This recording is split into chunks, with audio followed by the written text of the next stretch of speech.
السلام عليكم ورحمة الله وبركاته. كنتمنى ان شاء الله تكونوا بخير وفي احسن الاحوال ان شاء الله. مرحبا بكم في فيديو جديد. كما كتشوفوا اليوم ان شاء الله غادي نقدم لكم طريقة تحضير عصير الحامض اللي كيجي اكثر من رائع.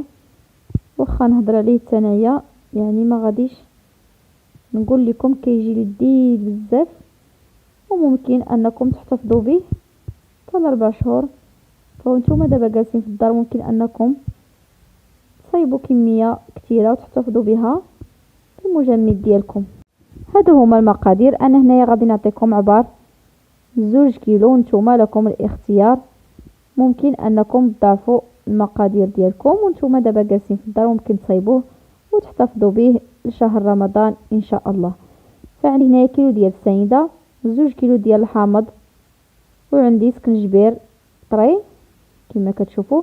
انا هنايا غسلت الحامض وخليته تتسقطر ودابا غادي نشفو كامل. بطبيعه الحال هنايا استعملت حامض السيترون.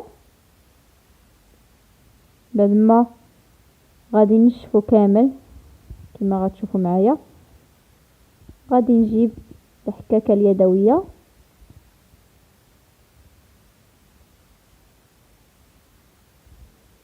غادي نجيب الحكاكه كما كتشوفوا، كاينه الجهه غليظه وكاينه الجهه رقيقه، فغادي تحكوا بهذه الجهه اللي رقيقه، غادي تحكوا القشره الفوقانيه يعني القشره الصفراء كامله. حاولوا ما تحكوش القشره البيضاء، فقط تحكوا هذه القشره الفوقانيه. فانا غادي نحك هاد القشره ديال الحامض اللي عندي كامل، من بعد نتلاقاو. بعد ما حكيت القشره الصفراء كامله كما كتشوفوا معايا، وكنحصل على هاد المبشور هذا او هاد القشور هادو ديال الحامض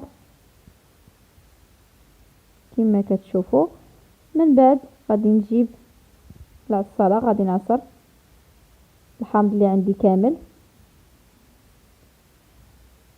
كما غادي تشوفوا معايا. هانتوما كنحصل على هاد القشور كاملين كيطلقوا لينا واحد المذاق لذيذ بزاف، يعني فيهم الزيوت ديال الحامض كيجيو البديل. فدابا غادي نعصر الحامض اللي عندي كامل كما كتشوفوا معايا. بعد ما نعصر الحامض غادي نتلاقاو باش تشوفوا المرحله المواليه. فانتوما الا ما بغيتوش او الا ما كنتوش كتفضلوا السكنجبير ممكن انكم ما تستعملوش، فقط نستنس به العصير. ممكن ديروا فقط الحامض بوحدو حتى هو كيجي منعش بزاف. كنتمنى انكم تجربوه الصراحه، كنصحكم به كيجي هائل. بعد ما عصرت الحامض اللي عندي كامل كما كتشوفوا معايا، انا هنايا قشرت السكنجبير. غادي نحاول نحك شويه فقط، ما غاديش نكثروا بزاف. فإلا ما بغيتوش ديروه كما قلت لكم ممكن انكم تخليوه حتى الاخر وتضيفوه الكؤوس ديالكم الا بغيتو تقدموه. نتوما كتشوفوا فقط ضفت قليل ديال السكنجبير. من بعد ما حكيت الحامض عصرت عليه العصير ديال الحامض، دابا غادي نضيف كيلو ديال السنيده كلها وغادي نخليه جانبا. فين ما درت نبدا نحركو، فين ما درت نبدا نحركو، غنخليه لمده 5 ساعات كما قلت لكم.